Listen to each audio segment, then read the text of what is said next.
Good morning students, welcome to APN senior secondary school junior online class.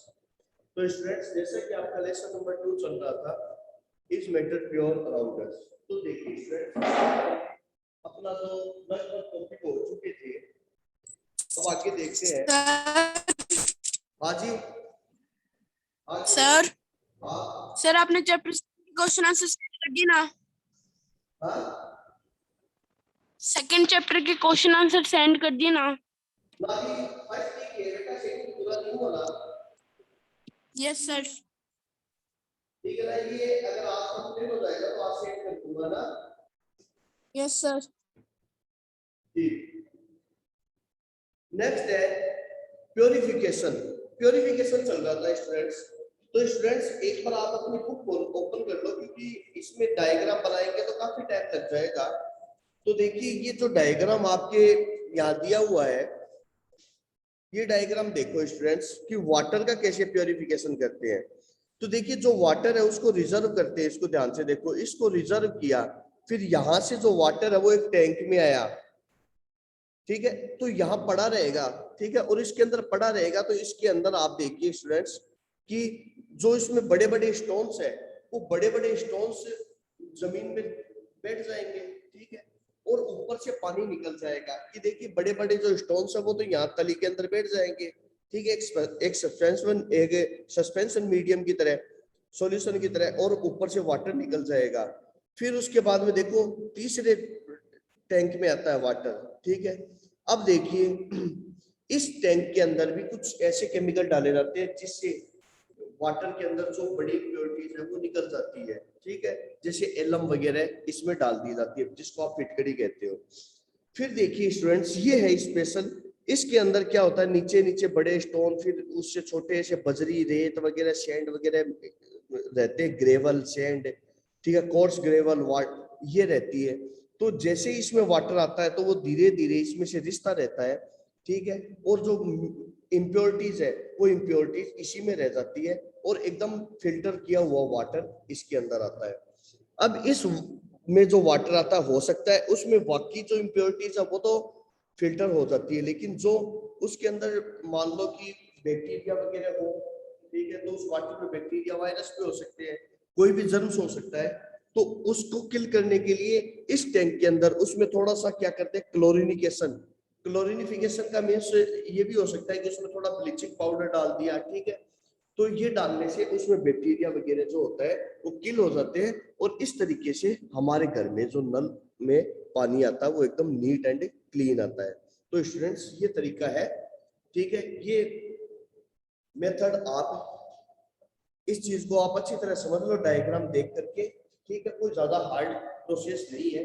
हमारे घरों के अंदर देखो, आज आपको पता कुमारांचल परियोजना है, उसका वाटर भी आ रहा है हमारे पास, ठीक है, तो जहाँ जो हिमालय का पानी आ रहा है, ठीक है, वो पानी अपने राजस्थान में एंटर होने के बाद में इसी प्रोसेस के द्वारा इसको फिल्टर किया जाता है, ठीक है, इसको कोई अलग प्रोसेस नहीं है, ठीक है, क्योंकि उस वाटर में जो हिमालय से आ रहा है उसके साथ पत्थर वगैरह, स्टोन्स वगैरह भी होते हैं, कुछ बड़ी इम्प्योरिटीज भी होती है, बैक्टीरिया वगैरह भी मिल जाते हैं, ठीक है, तो उसको फिल्टर, उसका प्योरिफिकेशन इसी मेथड के द्वारा किया जाता है। ओके स्टूडेंट्स, नेक्स्ट अब अपना जो टॉपिक है वो आगे बढ़ाते हैं।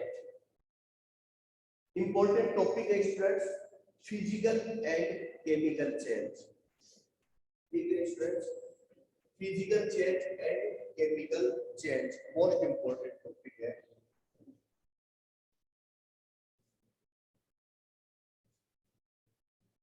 फिजिकल चेंज, देखो स्टूडेंट्स, आप ऐसे समझो, इसको समझने से पहले कि ये है A, ठीक है, ए मैक्स सबस्टेंस बी। ए क्या है, बी बना रहा है, ध्यान से समझो, ए क्या बना रहा है, बी बना रहा है। ऐसे ही करते हैं केमिकल रिएक्शन में। तो ए मैक्स बी, तो ए को क्या बोलते हैं, रिएक्टेंट। क्या बोलते हैं इसको भाई, reactant. A is known as reactant and B is a product, ठीक है, B is a product। तो A को हम क्या कहते हैं, reactant, और B को हम क्या कहते हैं, product कहते हैं। तो A जैसे बी बना रहा है तो ए रिएक्टेंट बी प्रोडक्ट, अगर मान लो आगे बी ने ए बनाया तो बी रिएक्टेंट हो गया, बी प्रोडक्ट हो गया। तो कहने का मतलब है कि जो रॉ मटेरियल होता है उसको हम रिएक्टेंट कहते हैं, ठीक है, और जो लास्ट जो सबस्टेंस होता है उसको हम प्रोडक्ट कहते हैं। बस इसी के ऊपर हम आगे डिस्कस करेंगे। देखिए जो चेंज है ये रिएक्शन है वो दो टाइप की होती है, रिएक्शन या चेंज।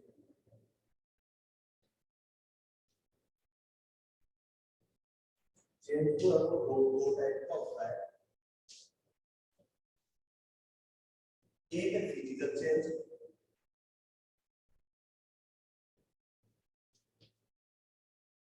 एक फिजिकल चेंज और दूसरा केमिकल चेंज। एक है फिजिकल चेंज, दूसरा है केमिकल चेंज। अब देखो इनको मैं एक एक एग्जांपल दे देता हूं, उस एग्जांपल से आप समझ जाओगे दोनों का। उसी एग्जांपल को अपन बार बार में रिपीट करेंगे। जैसे फिजिकल चेंज का अपन एग्जांपल देते हैं वाटर H2 या फिर वाटर दे देते हैं, वाटर को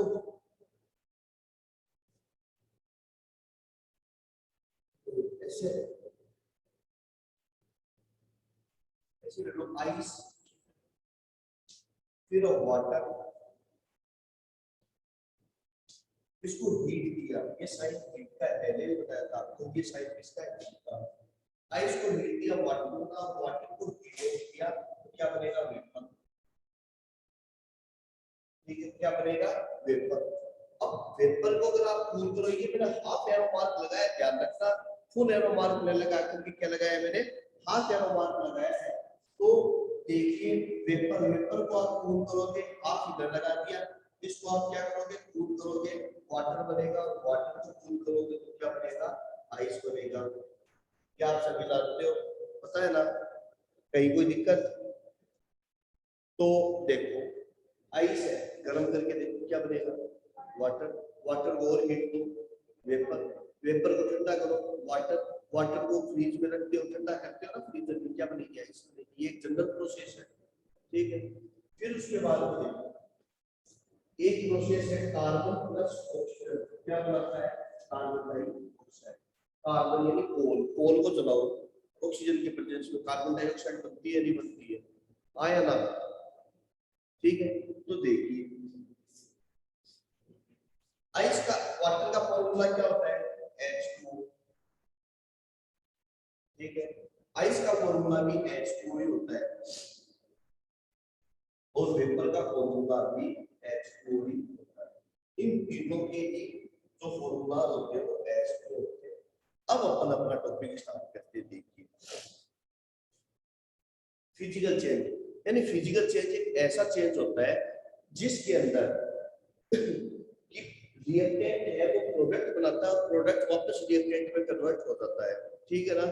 रिएक्टेंट क्या होता है, प्रोडक्ट बनाता है और प्रोडक्ट फिर आके वापस रिएक्टेंट में चेंज होता है। देखो आइस ने क्या बनाया, वाटर, तो वाटर से आइस नहीं बन सकती, क्या बन सकती है, नहीं बन सकती, ठीक है। And water vapour, and vapour can also be converted to water, clear, कोई दिक्कत?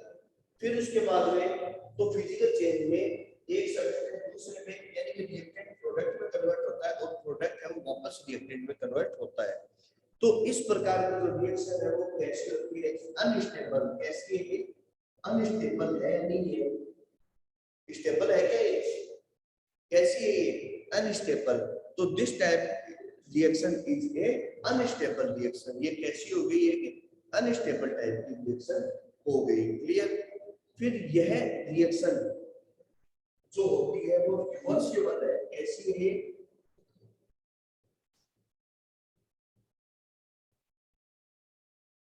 Reversible reaction. रिवर्सिबल कैसे, रिवर्स हो रही है, नहीं हो रही है, ठीक है। तो कैसी रिएक्शन हो गई ये, रिवर्सिबल। स्टेबल है या अनस्टेबल है, क्यों, वेरी गुड। यानी एक चीज पर्टिकुलर रह नहीं सकती, वेपर कितनी देर रहेगी, वेपर अपने आप ही कन्वर्ट हो जाएगी वाटर में, वाटर को आइस में कन्वर्ट किया जा सकता है। तो ये कैसी होगी, अनस्टेबल हुई या नहीं हुई, रिवर्सिबल। रिवर्सिबल मतलब वापस रिवर्स हो रहा है, यानी कि यह दोनों साइड में होता है। रिवर्सिबल का मतलब है इट कंप्लीटेड बोथ साइड, ठीक है ना, this side and this side, further side, forward side and backward side, this completed both side. तो इसलिए हम क्या कह सकते हैं, ये कैसी है, रिवर्सिबल है या नहीं है, रिवर्सिबल रिएक्शन है। इसके अलावा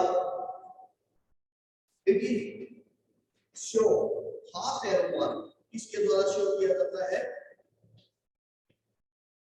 हाफ एरो मार्क।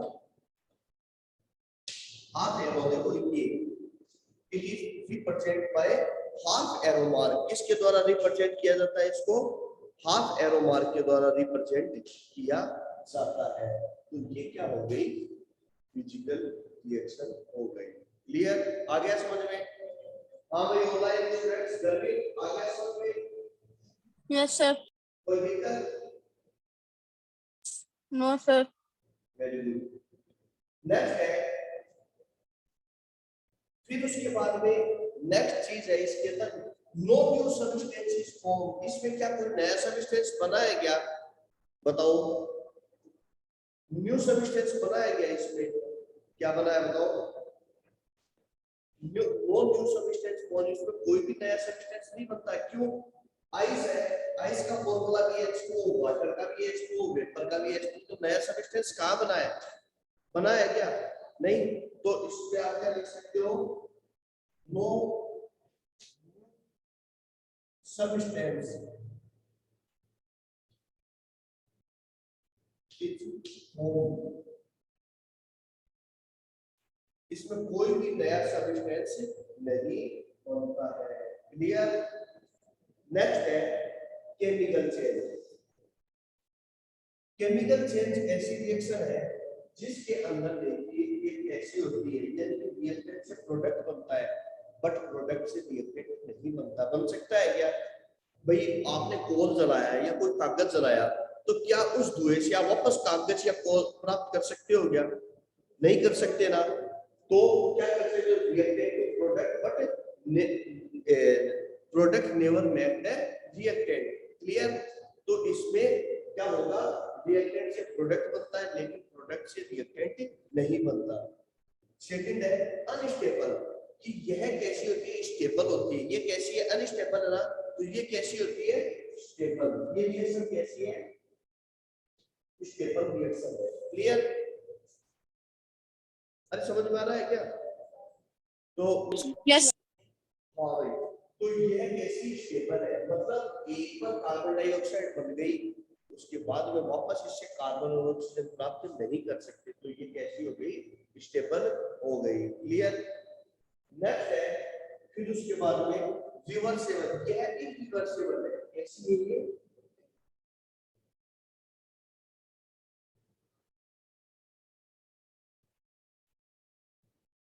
यह इरिवर्सिबल रिएक्शन है। इरिवर्सिबल का मतलब है वापस रिवर्स नहीं हो सकती, मतलब इधर जाने के बाद वापस इधर आ सकती है, नहीं आ सकती। तो यह कैसी हो गई, इरिवर्सिबल रिएक्शन हो गई। क्लियर। नेक्स्ट है, फिर उसके बाद में half arrow, it is represented by arrow mark. कैसा, एरो मार्क। एरो मार्क मतलब इस मार्क के द्वारा, फुल एरो मार्क के द्वारा रिप्रेजेंट किया जाता है। इसको किसके द्वारा किया जाता है, हाफ एरो मार्क के द्वारा, और इसको फुल एरो मार्क के द्वारा रिप्रेजेंट किया जाता है। नेक्स्ट है कि न्यू सब्सटेंस, नया सब्सटेंस बन रहा है या नहीं बन रहा, बन रहा है। देखो नया बन रहा है ना, ये एकदम अलग है नहीं है, तो इसका क्या हो जाएगा, कार्बन, इसका फॉर्मूला अलग है, ऑक्सीजन का अलग है, कार्बन डाइऑक्साइड का अलग है। कहने का मतलब क्या है, न्यू सब्सटेंस बनता है, तो न्यू सब्सटेंस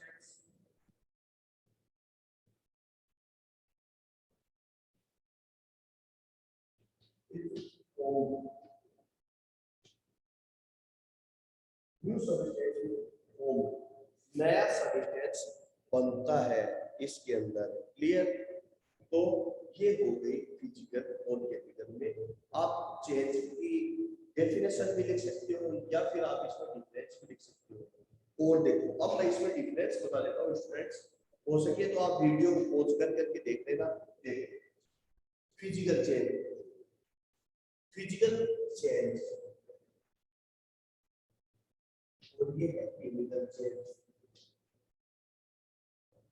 जैसा कि नाम शो कर रहा है फिजिकल चेंज यानी फिजिकल प्रॉपर्टी चेंज होती है, और इसमें केमिकल चेंज मतलब केमिकल प्रॉपर्टी चेंज होती है। क्लियर? तो अब देखो आगे कि फिजिकल चेंज यानी फिजिकल प्रॉपर्टी चेंज, इसमें क्या जाएगा केमिकल प्रॉपर्टी चेंज। सेकंड क्या जाएगा केमिकल प्रॉपर्टी अनचेंज, इसमें क्या जाएगा chemical property physical property unchanged. Clear? आप ऐसे भी लिख सकते हो फिजिकल चेंज है फिजिकल प्रॉपर्टी चेंज, इसमें फिजिकल प्रॉपर्टी अनचेंज, इसमें केमिकल प्रॉपर्टी अनचेंज, इसमें केमिकल प्रॉपर्टी चेंज। कितने हो गए, कितने डिफरेंस हो गए, टू हो गए। ठीक है, अब थर्ड डिफरेंस देखो, दिस रिएक्शन इज अनस्टेबल, यह अनस्टेबल है, क्यों है बता दिया, this is a stable reaction. फिर reversible, it is a reversible type of reaction because it complete in both direction forward and backward, and this is a reversible irreversible reaction because it complete in a single direction. Next it is represented by half arrow mark, it is represented by half arrow mark on both side and it is represented by arrow mark in a single side. फिर उसके बाद में आ जाएगा no new substances formed, इसमें कोई भी नया substance नहीं बनता है, और इसमें क्या जाएगा न्यू सब्सटेंसेस फॉर्म। इस प्रकार के 6-7 एग्जांपल आ जाएंगे। फिर नेक्स्ट एंड लास्ट है वो है एग्जांपल। बेस्ट एग्जांपल है फिजिकल चेंज में, अगर अगला डिफरेंस पूछ ले तो ये एग्जांपल दे देना, और केमिकल में क्या करोगे ये एग्जांपल। ठीक है, अब मैं कुछ और एग्जांपल देता हूं फिजिकल चेंज और केमिकल चेंज के। देखो ध्यान रखना, फिजिकल चेंज या केमिकल चेंज का कई बार क्या होता है बहुत सारे एग्जांपल दे देते हैं, और इसमें आप लोगों से एग्जाम में पूछे जाते हैं कि फिजिकल और केमिकल चेंज को अलग अलग करो इसमें से, तो मैं एक साथ ही दे देता हूँ, ध्यान से समझो। फिजिकल के एग्जांपल देता हूँ, देखो ये तो हो ही गया, इसके अलावा नया सब्सटेंस नहीं बनना चाहिए। कटिंग द पेड़, सॉरी कटिंग द ट्री, ठीक है ना, कटिंग द ट्री, तो ट्री को काटते हो तो न्यू सब्सटेंस बनता है क्या, ट्री तो ट्री रहेगा।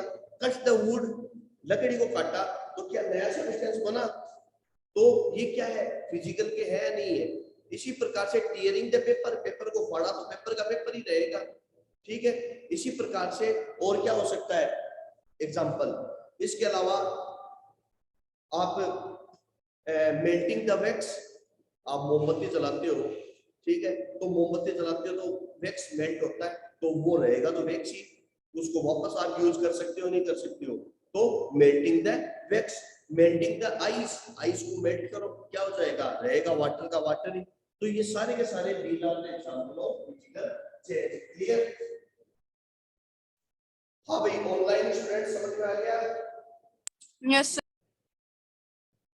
हाँ, नेक्स्ट है केमिकल। केमिकल के तो बहुत एग्जांपल है, 10th क्लास पूरी की पूरी केमिकल चेंज से बनी हुई है। तो देखिए केमिकल चेंज जिसके अंदर ऐसा एग्जांपल देखो, उसमें हमने क्या दिया था, मेल्टिंग द वैक्स, यहाँ आ जाएगा बर्निंग द वैक्स, वैक्स को जलाई दोगे तब क्या बचेगा, कुछ नहीं बचेगा ना, तो यहाँ मेल्टिंग द वैक्स, यहाँ क्या जाएगा burning the wax.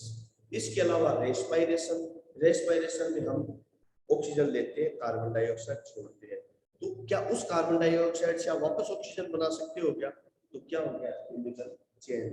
Digestion of food, it is A best example of chemical change. Digestion the food, जब फूड डाइजेस्ट हो गया तो क्या आप वापस उससे फूड बना सकते हो, नहीं बनेगा, तो डाइजेशन द फूड। क्लियर? इसके अलावा और क्या है, पर उसमें क्या था कटिंग द वुड, इसमें बर्निंग द वुड, वुड को काटा है तो वुड की वुड ही रहेगी, लेकिन वुड को जब जलाई दिया तो वो क्या वुड रहेगी, नहीं रहेगी। पर इसमें क्या था कटिंग पेपर, टीयरिंग पेपर, हमने इसमें क्या किया बर्निंग द पेपर, पेपर को जला दिया, एस बची, क्या उससे पेपर वापस प्राप्त कर सकते हो, नहीं कर सकते। क्लियर? तो यह एग्जांपल है केमिकल चेंज। क्या अब आप समझ सकते हो? चलो बताओ, फॉर्मेशन ऑफ कर्ड किसका है एग्जांपल? क्यों भाई? Very good, very good. ठीक है, तो ये एग्जांपल किसका है? इसी प्रकार से fermentation of grapes, chemical fermentation of grapes क्या है? केमिकल चेंज है। भाई अंगूर खट्टे हो गए तो आप ये थोड़ा ना वापस से उसको मीठे कर दोगे, नहीं कर सकते। तो ये सारा का सारा किसका है? Chemical change. तो स्टूडेंट्स इसी के साथ अपना ये टॉपिक कंप्लीट हुआ केमिकल चेंज का। आ गया समझ में? हाँ भाई, ऑनलाइन स्टूडेंट्स गर्मी, हर्ष, खुशी, खुशी से नहीं समझ में आ गया? हेलो,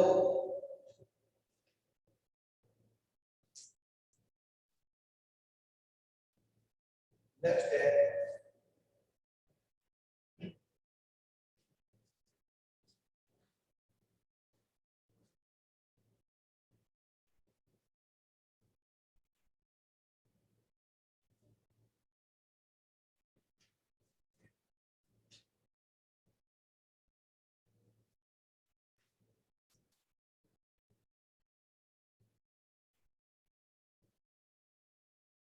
नेक्स्ट है students,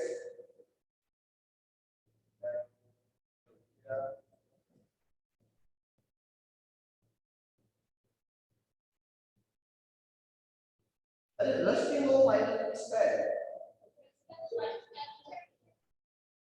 chemical.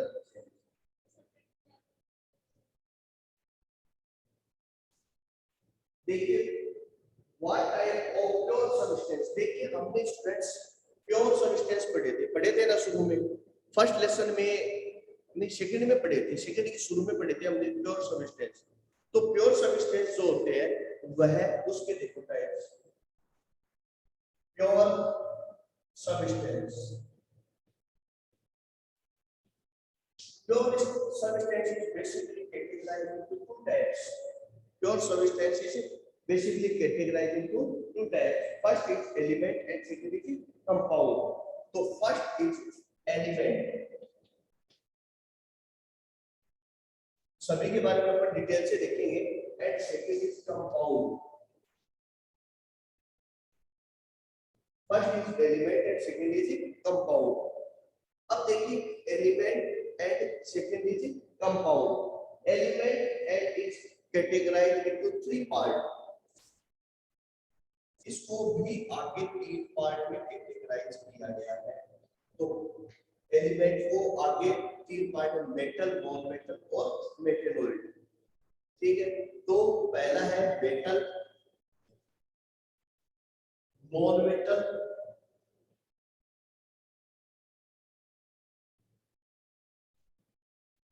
And metalloid. Metalloid ये आप निकाल लीजिए, फिर आगे करवाता हूं।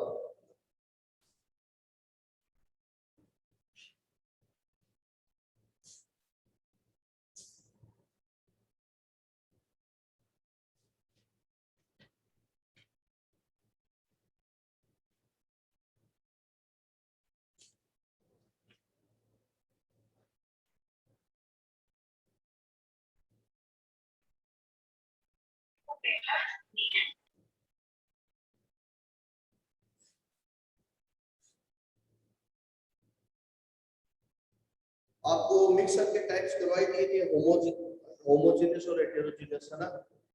तो इसमें देखो कुछ इस तरीके से है कि जो मेटल मेटल होते हैं इसके दो टाइप्स होते हैं, प्योर सब्सटेंस एंड इम्प्योर यानी मिक्सर। प्योर के जो टाइप्स आएंगे, इम्प्योर के यानी मिक्सर के क्या टाइप्स आएंगे, होमोजेनस और हेटेरोजेनस, जो ऑलरेडी करवा चुका हूं। अब इसके जो टाइप्स है वो देखो आगे कि जिसके अंदर मेटल के अंदर क्या है, क्या मेटल के अंदर आप ऑलरेडी 8th क्लास में पढ़ चुके हो, क्या क्या है, आयरन है, ठीक है, आयरन भी मेटल में आता है, एल्यूमिनियम आता है, ठीक है, इसके अलावा गोल्ड आता है, सिल्वर आती है, ये किसमें आता है, मेटल में। नॉन मेटल के अंदर क्या क्या आता है, कार्बन आता है, नाइट्रोजन, ऑक्सीजन, ठीक है, क्लोरीन, ये सारे के सारे नॉन मेटल। मेटेलॉइड के अंदर जैसे कि सिलिकॉन, बोरोन, ठीक है, जर्मेनियम, ये चीजें आ जाएगी। कंपाउंड कंपाउंड के तो बहुत एग्जांपल है, जैसे water is also compound, carbon dioxide, ammonia, ठीक है, ये सारे के सारे किस तरह के हैं, कंपाउंड में। छोटे से एग्जांपल है, लिख लो, फिर आपको इनके बारे में डिटेल से करवाता हूं मैं अभी, ठीक है। तो चलिए स्टूडेंट्स अब इनके बारे में डिटेल से स्टडी करते हैं। बस ये लास्ट टॉपिक है, उसके बाद में आपको क्वेश्चन आंसर करवा दूंगा मैं, अगर टाइम बचा तो आपको क्वेश्चन आंसर अभी करवा दूंगा मैं, अगर किसी क्वेश्चन में दिक्कत है तो आप अभी देखो, तो वो क्वेश्चन आप पूछ लेना जैसे ही कंप्लीट हो। तो सबसे पहले हम बात करते हैं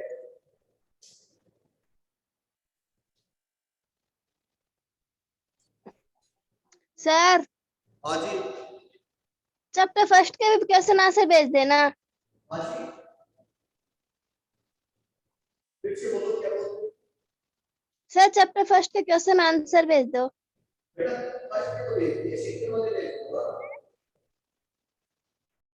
फर्स्ट वाले तो मैंने कई दिन पहले ही दिए थे, आप देख रहे हैं हमारे पास तो नहीं आया।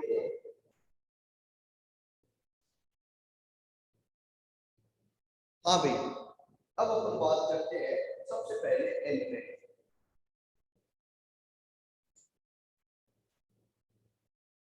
सबसे पहले element, what is element? Element का एग्जांपल मैंने आपको बताया भी था, जैसे कि मैंने आपको 20 तक के बताए भी थे, शायद बताए थे क्या, और वो आपको लर्न भी कर दिया है, जैसे कि hydrogen, helium, lithium, beryllium, boron, carbon, nitrogen, oxygen, chlorine, ठीक है, नियोन, ये सारे क्या है आपके तीसरे लेसन, थर्ड लेसन में है, ठीक है। जो पीरियोडिक टेबल के अंदर देखिए ना आपने एलिमेंट, वो सारे के सारे क्या है, एलिमेंट ही है, ठीक है ना। इनको अपन क्या कहते हैं, एलिमेंट। तो देखिए ये क्या है, प्योर सब्सटेंस। एलिमेंट क्या है, प्योर सब्सटेंस है, जो एक ही प्रकार के सब्सटेंस के बने हुए होते हैं, ठीक है ना। जो एक ही प्रकार के एटम के बने हुए होते हैं उसको क्या कहते हैं, एलिमेंट। यानी element are pure substance, it is a form of pure substance which is made of single type of atom, which is made of a single type of atom are called element. Clear? तो आप चाहो तो इसकी definition लिख लेना कि element is a pure substance which is composed of only one type of atom, ठीक है। इसे हम क्या कहते हैं, एलिमेंट कहते हैं। नेक्स्ट है एलिमेंट के बाद में एलिमेंट, और फिर इसमें मेटल, नॉन मेटल और मेटेलॉइड, इसके बारे में आपको बताता हूं। फिर एलिमेंट की टाइप, एलिमेंट की टाइप क्या क्या था, मेटल, नॉन मेटल और मेटेलॉइड। तो ध्यान से समझ लो, फुल डिटेल आपके टेस्ट में है, थोड़ी खास खास चीज बताता हूं, वैसे आपने है प्लस की चीज इसकी स्टडी की है। तो देखिए फिर है मेटल। मेटल क्या होते हैं, metal are those substance which donate the electron, जो इलेक्ट्रॉन डोनेट करता है उसे हम मेटल कहते हैं, ठीक है। अब मेटल वो होते हैं जो कैसे होते हैं, conductor, good conductor, good conductor. Metal जो गुड कंडक्टर ऑफ इलेक्ट्रिसिटी, जो इलेक्ट्रिसिटी के क्या होते हैं, गुड कंडक्टर होते हैं, ल्यूस्टर होते हैं, ठीक है। ल्यूस्टर होते हैं यानी कि जिसकी सरफेस कैसी होती है, शाइनिंग होती है, जिसमें चमक पाई जाती है, उसे हम क्या कहते हैं, मेटल कहते हैं। थर्ड है हार्ड,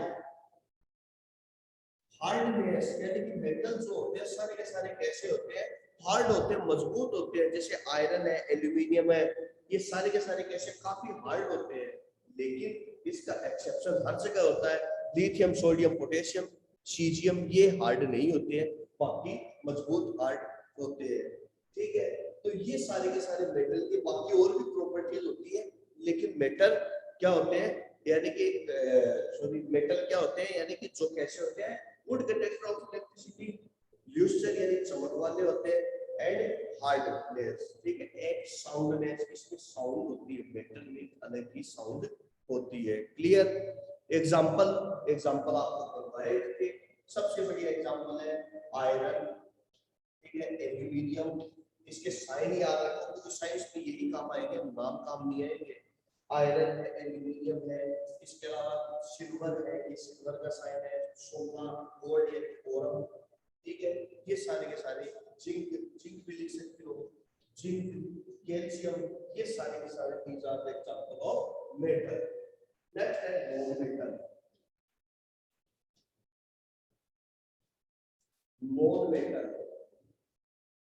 नॉन मेटल यानी non metal are those substance which accept the electron, जो इलेक्ट्रॉन को एक्सेप्ट करती है उसे हम क्या कहते हैं, नॉन मेटल कहते हैं। अब इसकी प्रॉपर्टी, ये क्या है, गुड कंडक्टर, तो ये क्या है, bad conductor, bad conductor of electricity. यह इलेक्ट्रिसिटी को फॉलो नहीं करता, इसमें से इलेक्ट्रिसिटी फ्लो नहीं होती है। लेकिन मैंने जैसा कि आपको पहले भी बताया था कि exception is present everywhere, exception हर जगह होती है। तो इलेक्ट्रिसिटी का एग्जांपल जैसे कि ग्रेफाइट, कार्बन, ग्रेफाइट नहीं होता है क्या, नाम सुना है ग्रेफाइट?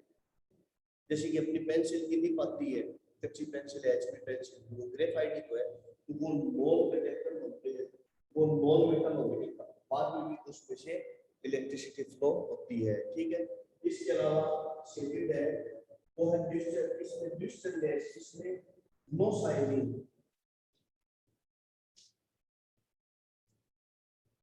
इसमें कोई भी साइनिंग नहीं पाई जाती है। नॉन मेटल के अंदर साइनिंग नहीं पाई जाती है स्टूडेंट्स। थर्ड है ब्रिटल, इसमें आयरन ओनली कैसे होते, ब्रिटल, ब्रिटल का मतलब है थोड़ा सा चोट करते ही टूट जाते हैं, क्लियर। लेकिन एक्सेप्शन, इसका एक्सेप्शन क्या जाएगा,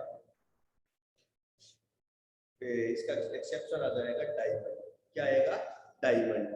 तो डायमंड जो है वो सबसे मजबूत होता है अभी तक में, ठीक है। बस यही एक एक्सेप्शन है, बाकी जो नॉन मेटल होते हैं वो ब्रिटल ही होते हैं, मतलब थोड़ा सा मारते ही टूट जाते हैं। इसका एग्जांपल बहुत है, एग्जांपल अच्छा कौन सी चीज याद रखना है, यह है सॉलिड फॉर्म में पाए जाते हैं, कुछ एक्सेप्शन को छोड़ करके यह सारे के सारे ये तीनों फॉर्म में पाए जाते हैं, सॉलिड, लिक्विड और gas.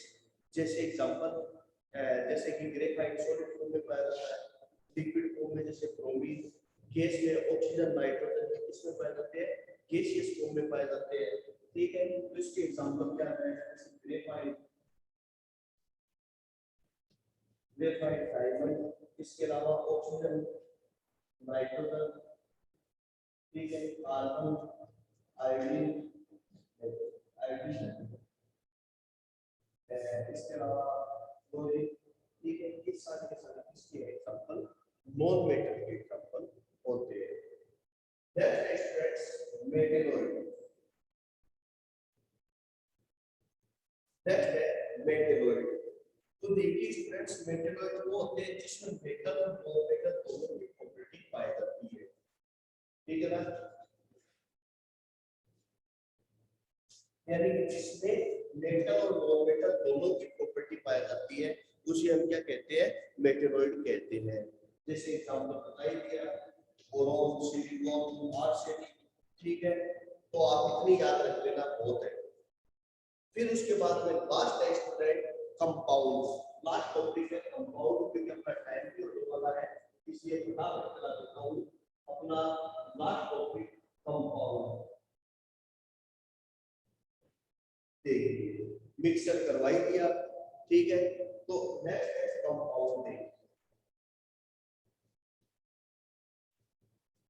What is compound, compound क्या होता है, तो मिक्सर और कंपाउंड मैंने शुरू में बताया था। मिक्सर क्या होता है, मिक्सर क्या होता है, बोलो भाई, बताओ। मिक्सर के बारे में आप लोगों को बताया था मैंने, मिक्सर की डेफिनेशन क्या बताई थी,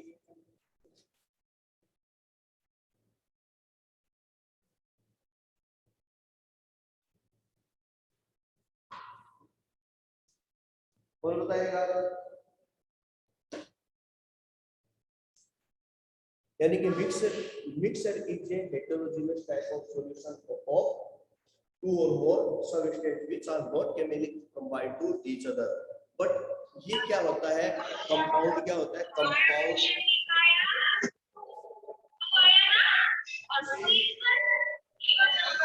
यस सर। बेटा मैं स्पीकर ऑफ करो फिर पीछे बैकग्राउंड साउंड आ रहा है। तो कंपाउंड क्या होता है? Compound is consist of two or more pure substance, two or more substance which are chemically combined to each other. ठीक है ना? Which are chemically combined to each other. It's called compound.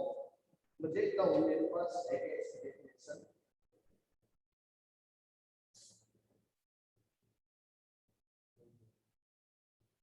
चलिए इसकी वैसे लिखा देता हूँ. Two or more pure substance are chemically combined to each other. Two or more chemical substance or pure substance are chemically combined to each other and make a new substance It's called compound. Video को pause करके आप definition लिख लेना. तो इसके अंदर दो या दो से ज्यादा जो प्योर सब्सटेंस होते हैं उसको आपस में मिला करके जो आपस में केमिकली बॉन्डिंग के द्वारा बंधे हुए रहते हैं उसे हम कंपाउंड कहते हैं. लेकिन मिक्सर में दो या दो से ज्यादा सब्सटेंस मिल तो जाते हैं but these are not chemically combined to each other. ठीक है, ये आपस में केमिकली कंबाइंड नहीं रहते हैं, आपस में एक दूसरे से केमिकल बॉन्डिंग नहीं बनाते हैं. जैसे एग्जांपल है, जैसे अभी मैंने एग्जांपल दिया था कार्बन प्लस ऑक्सीजन. तो क्या करता है? कार्बन डाइऑक्साइड एक नया सब्सटेंस बनाता है. कंपाउंड में जो सब्सटेंस बनता है एक न्यू सब्सटेंस बनता है. ठीक है, लेकिन मिक्सर में कोई न्यू सब्सटेंस नहीं बनता है. ठीक है, तो यह होता है सर सर